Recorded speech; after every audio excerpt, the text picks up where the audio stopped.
All right, welcome everyone. Holding by the Noahide laws. Again, want to welcome everyone. Holding by the Noahide laws. Spoke last week. Spoke last about Shabbos. Right? Spoke about how Shabbos, may not apply. All that.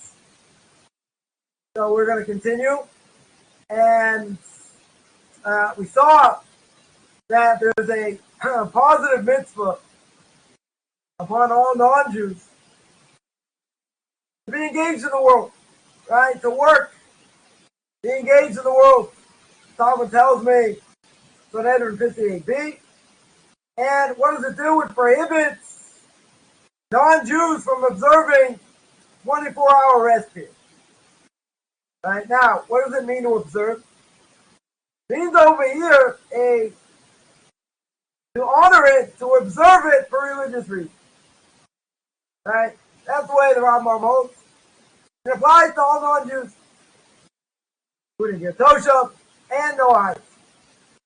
Now, also, we saw for the Medrash that Jews are commanded to rest on Shabbat. Now, we mentioned there is a sign between God and the Jewish people. One of the signs is Shabbos, the other two are tefillin, phylacteries, whatever you want to call them, and circumcision. But Shabbos is a sign, right? The sign of a unique covenant with God. And anyone else who wants to take part, forget it. Right? They're not allowed to. Right? It's something 100% they're not allowed to. Doesn't belong to them. Right? They're taking something doesn't belong to them. So that they're allowed to. Also, we're taught that patriarchs, they kept the entire Torah. We're going to see what that means. The question is also, what about Shabbat? Right? So even we observe Shabbat. Now, if there's no question what the patriarchs were, is it converts? Are they Noahides? Etc. Right? There's no question. No question, what are they? So if we say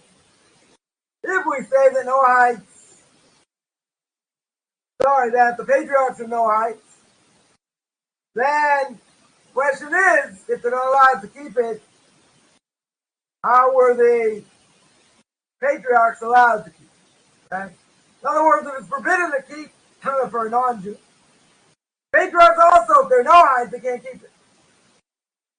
So the first source we're going to look at is Yoma 28b. Now the patriarchs kept the Torah. So the name of Rob, it says, our forefather Abraham kept the entire Torah. Because it says, because Abraham obeyed my voice, he observed my commandments, my statutes, my laws. My laws. Right? So we see, Rob said, Abraham kept it. Come along, Rav Shimi Bar Chia, Rabbi Shimi, the son of Chia, said to Rob, I don't understand, why not say, this speaks to the Noahide laws. Why tell me he observed my statutes, my laws, and all that? Why tell me that? Why not say it's part of the Noahide laws? Right? So, the response is, it also refers to circumcision. Therefore, the verse speaks of more than just 7 laws.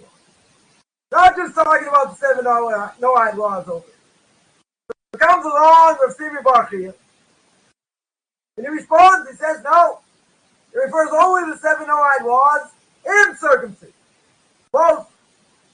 Why tell me it's one or the other? Tell me it's both. What did Rav answer? If that were the case, then the Torah says, my commandments, my laws. Plural. If it's plural, it means all of them. They kept the entire Torah, not just part of it.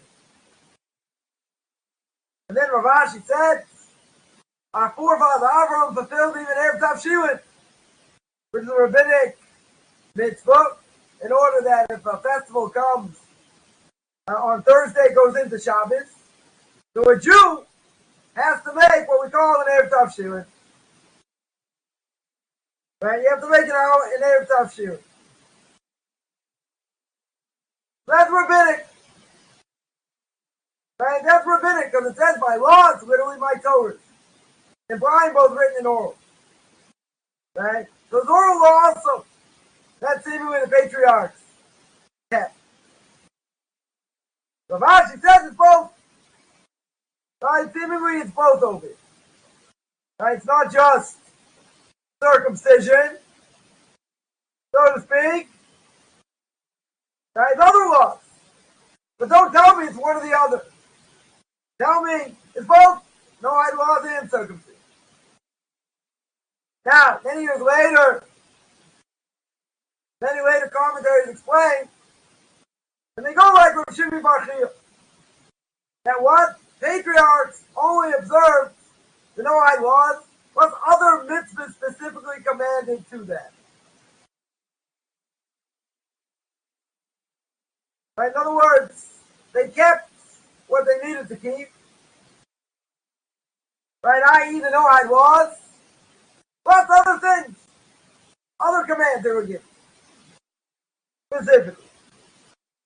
Now, there are a significant number of commentaries who agree, even they agree with Rav or Rav Ashi.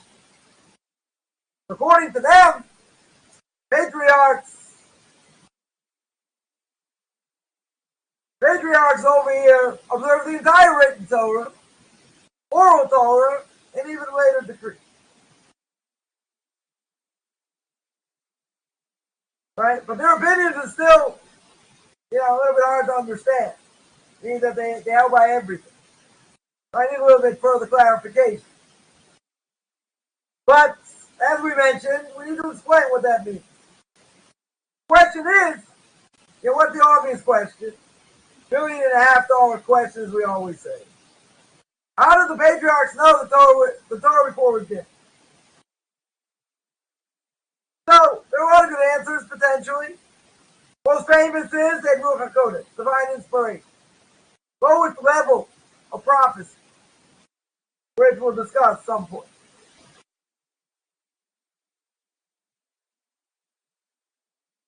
The question is, I got a different verse. That throws this all into flux. And that is, Torah says, Leviticus chapter 18, verse 18, do not marry a woman and her sister. Obvious question, Yaakov married two sisters. Married Rachel and Leah.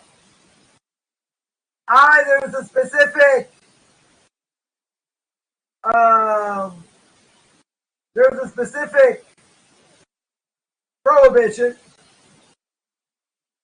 Says you're not allowed to. So how is he allowed to marry two sisters and get the Torah? Now there are many examples of that appear to contradict the Torah. Amram, one example, father of Moshe married his aunt. That's forbidden. Or his aunt, depending where you're from. Cain married his sister. Right? They had twin sisters, Cain and Abel. Cain and Abel. Also chronological. Got problems. How did patriarchs observe the laws of Truma Meiser, taking tithes? There were no Kohanim yet. How they observe laws depending on future events, such as remembering the exodus from Egypt, persecution of Amalek, for example. Right? To get future events, get other things. If we say they kept the entire Torah and they were Jewish, we have a problem. Definitely going to have a problem. So we have to try and, figure this out. The Ramban says in Genesis chapter 26, verse 5. So he answers, the patriarchs kept the positive commandments, not the negative commandments. So that would answer for Yaakov. Right? That would answer for Amram. Maharal of Prague. Maharal of Prague over here says, commentary to Noahide. Noahide is commentary on Genesis, or on the Torah. Chapter 46, verse 10, chapter 32, verse 4. And the Maharal says patriarchs only get positive commands on negative. That's the Maharal.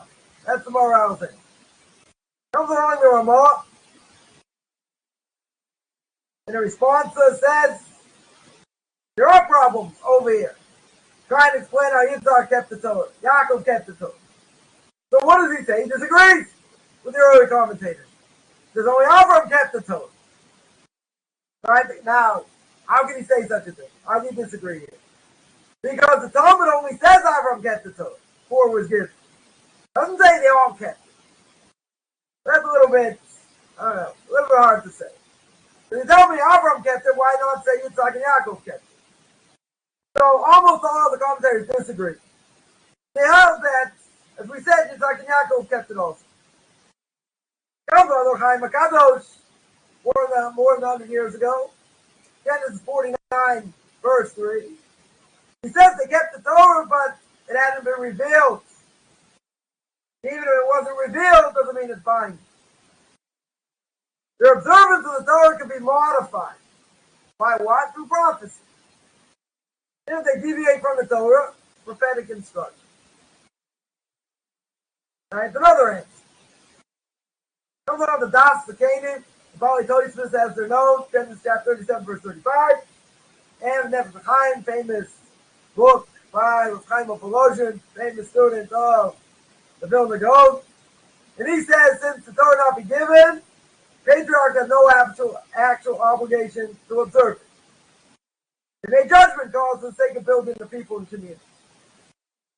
So in other words, it was optional. Over here. But they thought there was a need. There are other questions we could ask.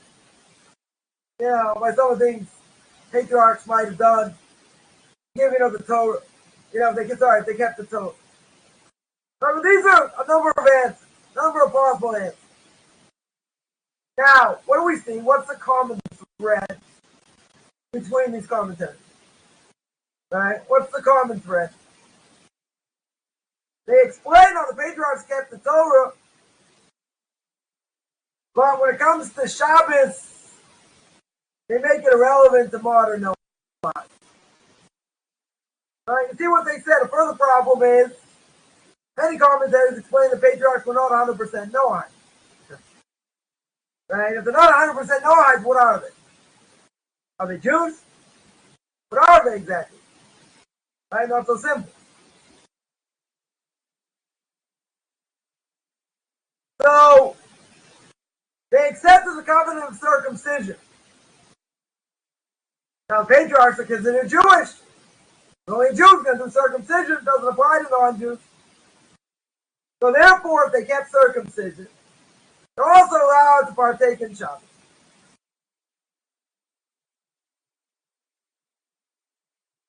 There's a connection between circumcision and Shabbat. They're both signs between God and the Jewish people.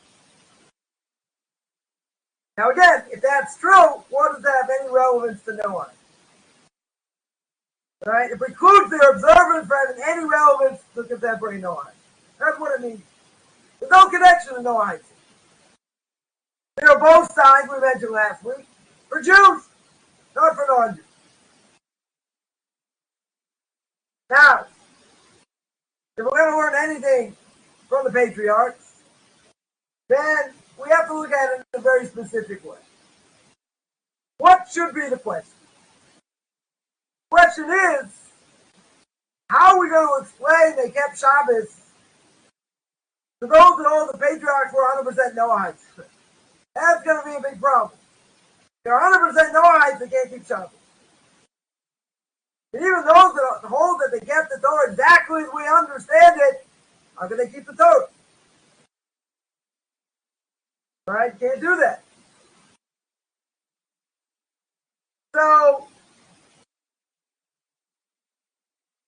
be so easy to explain it. Well, whatever, we'll do our best here. Trying to explain how this works. So we got to look at what is the prohibition. What essentially is the prohibition of Noahides keeping Shabbat? Because we said, Torah says, day and night they shall not cease. So when it comes to non-Jews observing Shabbat, they may not refrain from labor for an entire day. What type of labor? So Binyan Tzion says that what? 39 prohibited labors that a Jew's not allowed to do on Shabbat. What are these labors for the sake of Shabbat? When were those labors given? When was this work given? Not until Mount Sinai. Since they're not previously known to the world, it could not be definition of labor regarding Noahide, and therefore be prohibited. For example, give an example. One of the 39 labors defined in Mount Sinai is carrying the needle in the public domain. You're not allowed to carry from a public to a private domain if there's no Eruv, what they call an Eruv. It allows you to carry. That is forbidden for a Jew on Shabbat. But if a Jew carries a sofa up and down the stairs of his house, that's not labor. Permitted. If I transgress Coffman's 614th commandment, don't be stupid. Okay. But it's permitted. It's not a problem. Right? That's not the type of labor that's forbidden. Just think about it. If you take a needle, a Jew takes a needle, not very heavy at all, and you go outside with it, went from a private to a public domain. That's forbidden. Forgive me about work, per se. That's prohibited. I take a sofa. Not the smartest thing to do. But if I take a sofa, go up and down my house, or all over my house with the sofa, I haven't done anything wrong. I mean, not so smart for doing it, but I didn't do anything wrong. Now, before Mount Sinai, we have to see what the definition of labor is. So the issue of non-Jews keeping Shabbat, or let's say better, refraining from this definition of labor, is not going on our definition. Not going on Jewish definition of labor. Because when it said the patriarchs rested, what do they observe a Torah definition, Jewish definition of labor? That is not prohibited to Noahide. But other defined forms of labor, it isn't. And that Noahide wouldn't be allowed. So what are we worried about? What's the issue? The issue is the non-Jews cannot set aside a day to refrain from their jobs. Yard work, home repairs. For what reason? Religious reason. They're not allowed to set a specific time on that day because they're doing it religiously. However, if they observe the Jewish definition of labor, moving stuff around this, that, no problem. That's not the type of labor that is forbidden. Right? So that's one example. That's one way of answering. Second way of answering is by what the Panim Yafos. Commentary to Genesis chapter 8, verse 22. Torah tells us, day and night they shall not cease. Now, what does that mean? They may not be observed by non-Jews. It's lasting from daybreak to daybreak. Right? But when the sun comes up, the sun goes down. Why? Because the Torah says, day and night. I mean, sorry, daybreak to daybreak. It doesn't say night and day. It's different. But according to the Jewish Shabbos, the one command of Mount Sinai, when's the last? Sundown to sundown. Right? Nightfall to nightfall. So what do the patriarchs keep? They kept the Jewish Shabbos, nightfall to nightfall. They were never prohibited. So that would permit Noahides to observe Shabbos in the same way as Jews. However, what's the Panim Yafo's definition of day? As daybreak to daybreak? That is totally trash. Disproven, rejected by a lot of later authorities because it goes against many other established principles in Torah. So there's a problem. There is a problem. If you tell me nightfall to nightfall, maybe daybreak to daybreak, that's going to be an issue. Now, what happens? What happens before Mount Sinai? Comes on the Meiri, the great earlier commentaries, the Sanhedrin 58b. The Meiri says that the circumstances of the patriarchs different from later. Why? Because again, the reason by non-Jews not allowed to observe Shabbos, non-Jews are not allowed to imitate the Jewish faith. That is a problem. Unfortunately, you see non-Jews doing that. Right? We say either be a Jew or don't be a Jew. But if you're not going to be a Jew, don't imitate Jews. Before they gave you the Torah Mount Sinai, there weren't any Jews. Right? People make the mistake and they say, oh, it says Abraham HaIbri. This translates to Abraham the Jew. Wasn't Jewish. Ibri means on the other side, Rashi says. He was on one side of the world, everyone else was idolatry. That's what it means. Maybe they were Jews. He wasn't Jewish. Right? So we can't, non-Jews cannot imitate Jews. But before Mount Sinai, there are no Jews. So therefore, Shabbos is not prohibited. But when was this verse written? When was the verse, nightfall shall not cease? When is it written? Genesis. Long before Jews are obligated to keep Shabbos. Now, someone once told me, I mentioned this I think last week. Someone told me, see, non-Jew can keep Shabbos, not a problem. God created Shabbos, Genesis chapter 2. Yeah, created for mankind. But in Exodus chapter 20, we're going to keep it Jews. So this is long before Jews are commanded to keep Shabbos. And if there was no point at that time to prohibit non-Jewish Shabbos observance, why would it be written there? If you tell me it's going to be forbidden from that point, why is it there? It shouldn't be there. The general command. It comes on the Meiri, and the Meiri says it's written there for future generations. So therefore, the Meiri states clear: any modern Noahide cannot observe Shabbos. According to the Meiri, clears that. Because that verse doesn't make sense. Because if you're going to tell me, it's written over there, it's before Mount Sinai, so why is it written there? There'd be no point to prohibit it. So he therefore says, because of that, non-Jews not allowed to observe Shabbos. So now we're going to see from Mayor Don Polotsky, his Kuntras near Mitzvah, brings down, which is an overview of Noahide laws, a little bit of a change, unexpected view. Talmud says in Shabbat, 156a, Nedarim 32a, Israel is not governed by mazel. What is mazel? Mazel is a term that we're talking about creating angels, both angelic and physical God's providence in the world.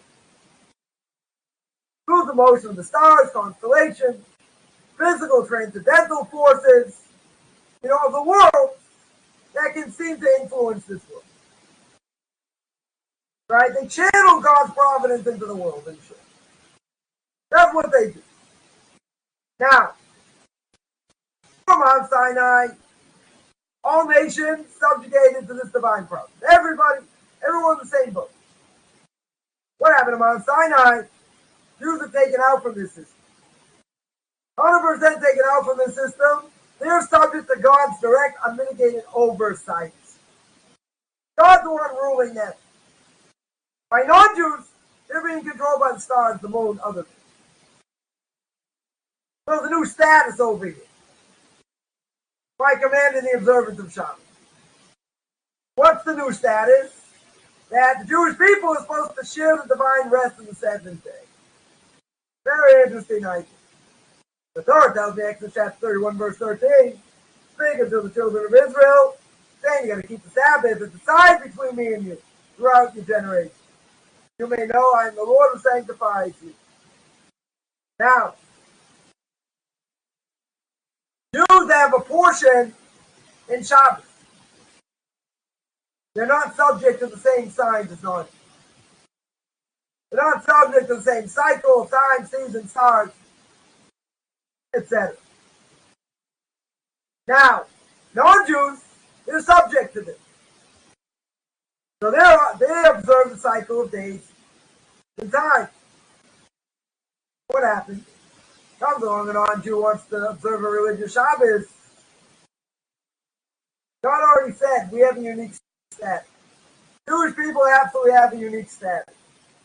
If we have a unique status and there's divine providence special for the Jewish people, that's going to cast off this mitigating force of creation.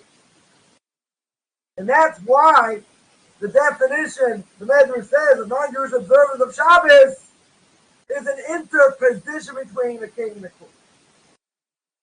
It's usurping of a prior unique relation. In other words, in my language, they're going into something they have no right to go into. They're usurping a position. The position over here is that we're close to God, we're closer to God. Divine providence works by us in a totally different way. Come along, the non-Jews, this is what close to. Come along, the non-Jews, who didn't want the Torah in the first place, and then they come and say, I want it, I'm going to barge it. Allowed.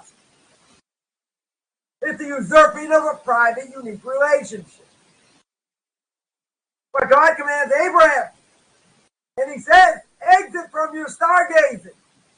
Because he looks out the stars and says, I'm never going to have children. God says, you're right. Avram is not going to have children. He changed his name to Abraham. He says, forget about Mazel. Forget about all this. You're above the stuff. Right? You're totally above the stuff. They don't apply to you. So God's telling them, from this point forward, you're going to marry God's direct providence. You're not going to be subject to the influence of the stars and Mazel. So therefore, Abraham can come along and observe Shabbos fully. Yisrael further explains, Abraham merited providence by disavowing idolatry. How did he come to this level? How did he come to this understanding? By going against idolatry. You have to remember, the Rambam says, beginning of the laws of idolatry, everybody observed, and worshipped idols. Abraham came on the scene and said, this is a world by design. World by design. And he convinced the masses to believe in one God. This would go good with Rashi. But Rashi explains by Gary Tosha that he must keep Shabbos, meaning someone who doesn't worship idols. Right? Direct connection. But the Talmud says, Talmud tells us that unless there's a change in providence, and that's the underlying factor, who does it apply to? Who does the change in providence apply to? Abraham and his descendants. Nobody else.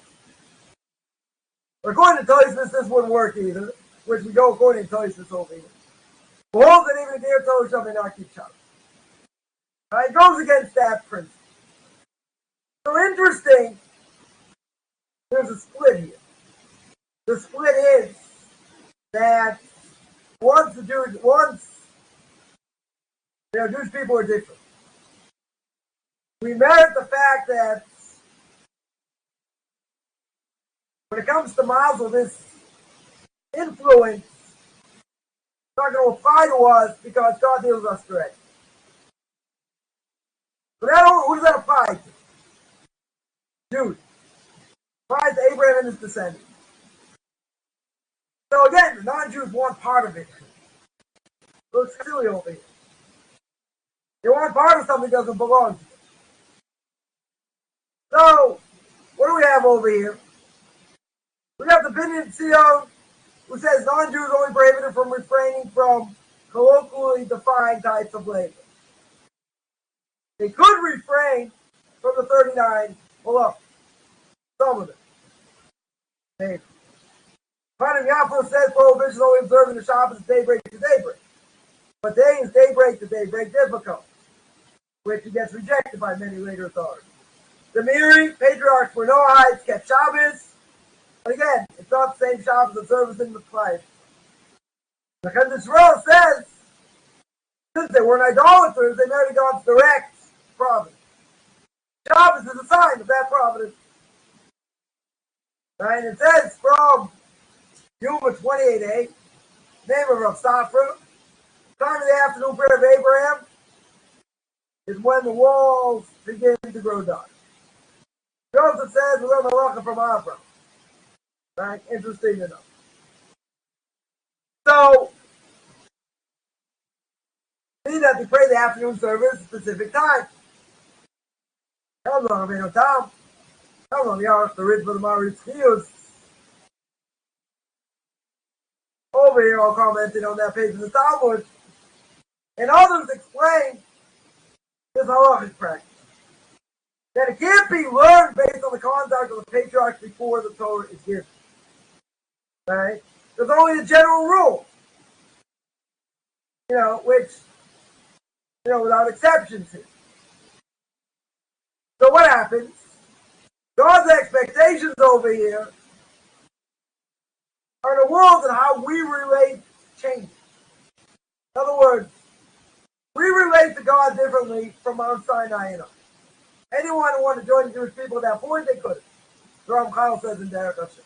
They had no opportunity even at the last moment to join. They didn't want to join, they have to go through conversion. If not, they can stay in Noahide, not a problem. But there's a major difference. The difference is the way divine providence works. And for a Jew, it's more direct than for a non-Jew. We're not subject to Mount. Non-Jews are. Major difference.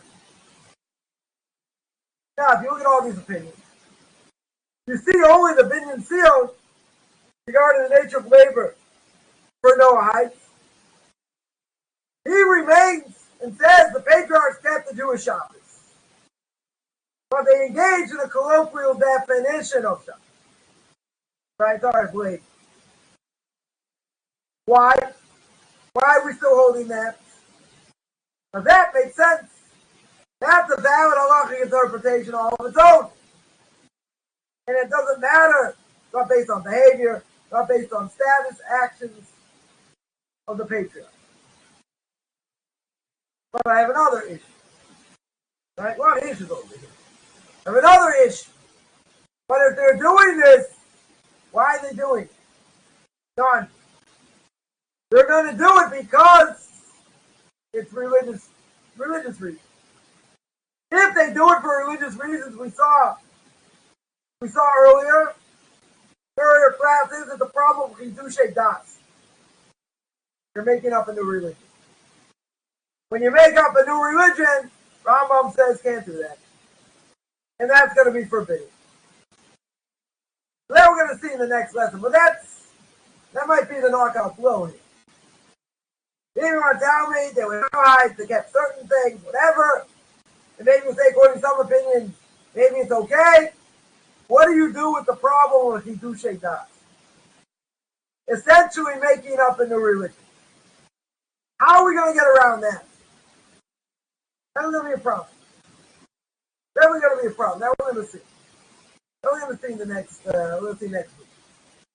Hopefully. So what do we see from here?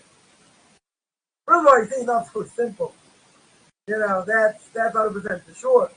But again, the question is, what were the patriarchs? Were they Noahides? Were they sort of Noahides? Were they 100% Noahides? Were they Jews? If I say they're Jews, I got a problem. Right? A lot of issues in the book of Genesis. If I say, they're 100% Noahides, also there are issues. So, there are a number of ways to try to answer up. Some of them you might say look better than others. Right? Could be. But this is a question a lot of great rabbinical authorities try to grapple with. Right? The Sefer called Patriarchs Monotheism, I think that's what it's called. And the whole point of the Sefer, of this book, is to go back and forth to see what Noahides were. Sorry, what the patriarchs were.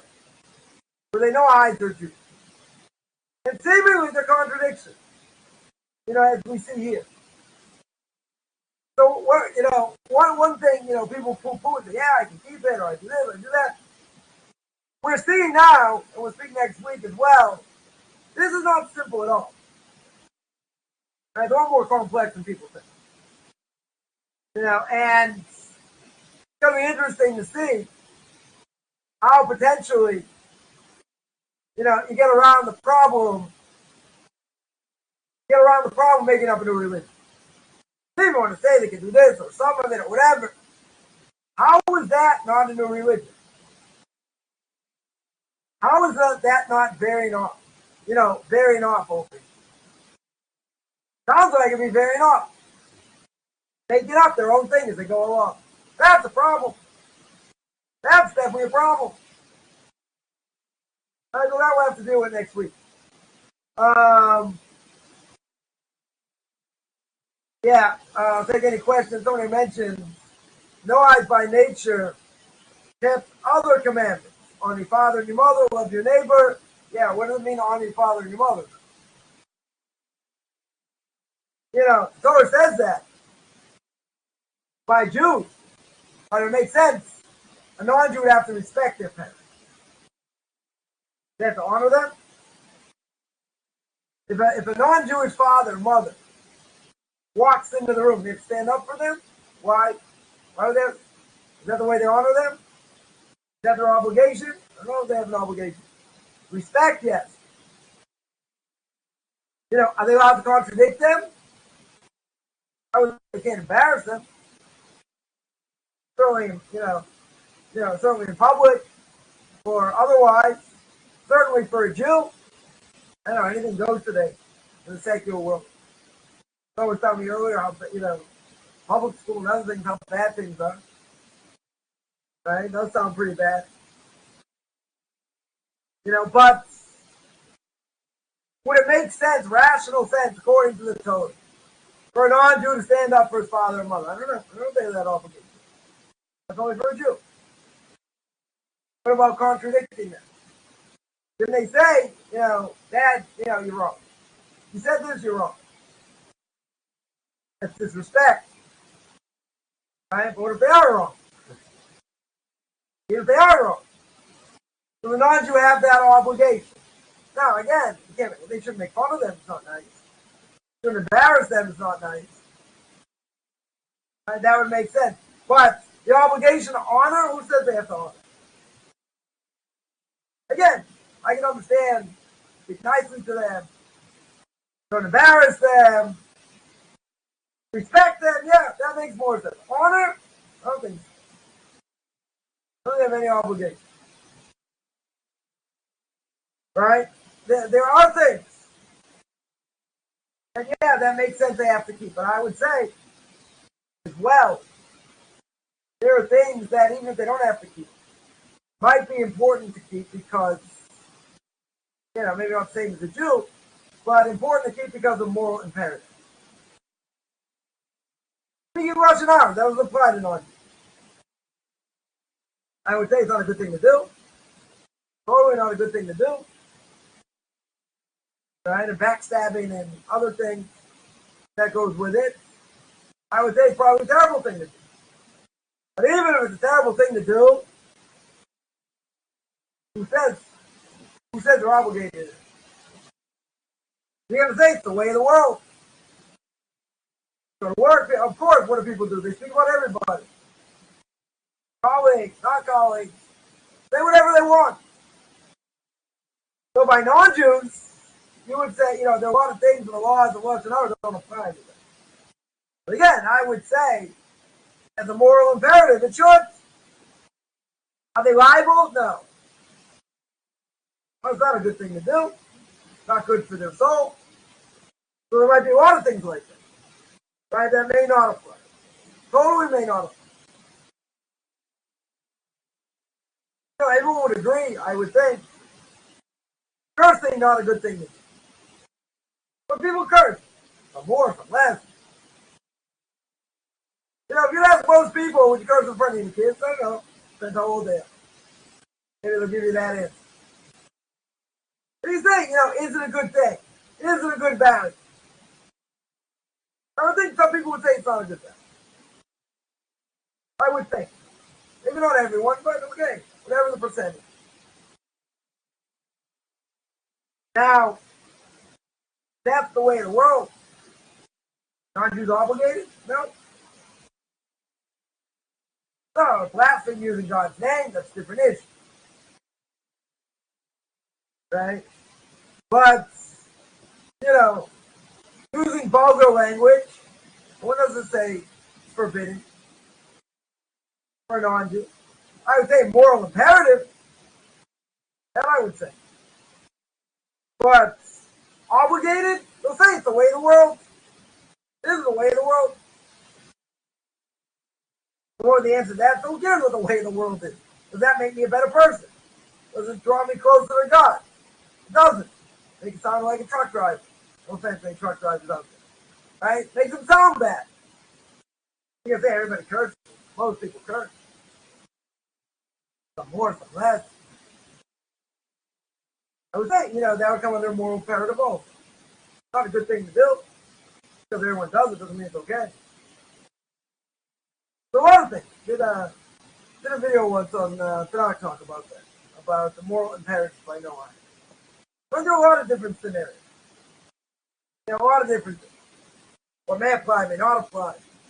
But I think there are a lot of things that should apply, even though if they don't do it, they're not liable. It's about building the person up. That's what it is. It's not about I can say what I want, do what I want. In theory, maybe that's true to them. But does that draw you closer or draw you further away? Yeah, any other questions? Either about anything brought up about Shabbos that we spoke about, a little bit confusing, but hopefully made it clearer, or any general questions.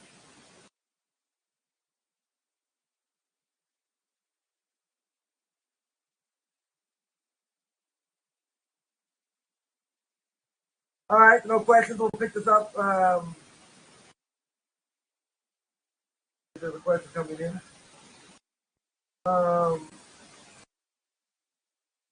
Yeah, if there are no questions, then I'm going to sign out. Anyone has any questions, feel free. You can shoot me an email. Otherwise, I'm going to sign out. Wish everyone a good middle of the day or almost end of the day for me, and everyone have a great rest of the week.